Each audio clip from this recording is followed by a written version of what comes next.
Un empoisonnement peut se produire de nombreuses façons. Par ingestion d'une substance toxique, par inhalation de fumée nocive, par contact de produits chimiques avec la peau ou par injection, comme dans le cas des venins.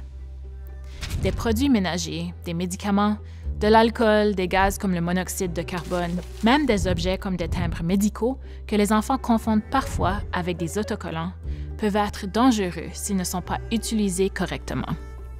Les symptômes et la gravité de l'empoisonnement peuvent varier, mais ce qui importe le plus, c'est de rester calme et d'agir rapidement.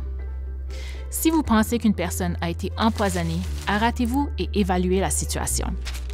Recherchez les signes avant-coureurs suivants: confusion soudaine, vomissement, difficultés respiratoires ou absence de respiration, douleur thoracique, brûlure autour de la bouche ou sur la peau, odeur chimique dans la laine, vertige, somnolence ou comportement étrange.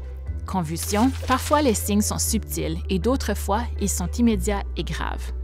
Appelez immédiatement le centre antipoison de votre région ou composez le 911 si la personne est inconsciente, a de la difficulté à respirer ou fait une crise de convulsion. Au Canada, vous pouvez appeler le 1-844-POISON-X pour rejoindre le centre antipoison où que vous soyez. Dans la mesure du possible, gardez la substance à portée de main afin de pouvoir lire l'étiquette ou la décrire clairement. Soyez prêt à communiquer les symptômes, l'âge et le poids de la personne empoisonnée, ainsi que le nom figurant sur le flacon ou la substance, la quantité estimée et le moment de l'exposition. Le centre antipoison est également une ressource en cas de surdosage accidentel ou intentionnel, ces deux cas étant également des types d'empoisonnement. Vous devez tout d'abord vous assurer d'être dans un endroit sûr. S'il y a des émanations, des produits chimiques ou un risque d'exposition, ne vous mettez pas en danger. Aérez la pièce et, si possible, évitez tout contact avec la substance. Portez des gants si vous en avez. N'essayez pas de faire vomir la personne, sauf si un professionnel de la santé vous le demande. Le vomissement peut aggraver la situation, surtout si le poison est corrosif.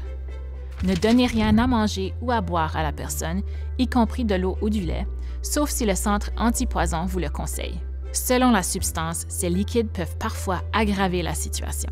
Si le poison est sur la peau, rincez la zone avec une grande quantité d'eau claire pendant au moins 15 minutes et retirez tous les vêtements contaminés. Cette mesure empêche le produit chimique de se répandre ou d'être absorbé davantage. Si le produit est dans les yeux, rincez-le immédiatement à l'eau propre et tiède et continuez à rincer pendant que vous appelez les secours. Si le poison a été inhalé, placez immédiatement la personne à l'air frais, mais uniquement si cette mesure ne présente aucun danger pour vous. Si vous soupçonnez une surdose d'opioïdes, donnez du Narcan ou de la naloxone à la personne si vous en disposez. Restez avec la personne et suivez les instructions du centre antipoison ou des services d'urgence. Si elle ne réagit plus et cesse de respirer, appelez le 911 et commencez la réanimation cardio-respiratoire si vous savez comment la faire. Si l'empoisonnement est attribuable à l'inhalation de fumée toxique, ne faites pas le bouche à bouche. Effectuez uniquement des compressions thoraciques. Être témoin d'un empoisonnement peut faire peur, mais le fait de réagir rapidement et clairement peut vraiment changer les choses. Pour prévenir les intoxications, conservez toujours les produits dangereux hors de la portée des enfants. Ne prenez jamais de médicaments sans avis médical et n'en donnez pas à une autre personne. Conservez le numéro du centre antipoison sur votre réfrigérateur ou dans votre téléphone pour le trouver rapidement. Et n'oubliez pas, en cas de doute, il est toujours préférable d'appeler le centre antipoison et de demander de l'aide.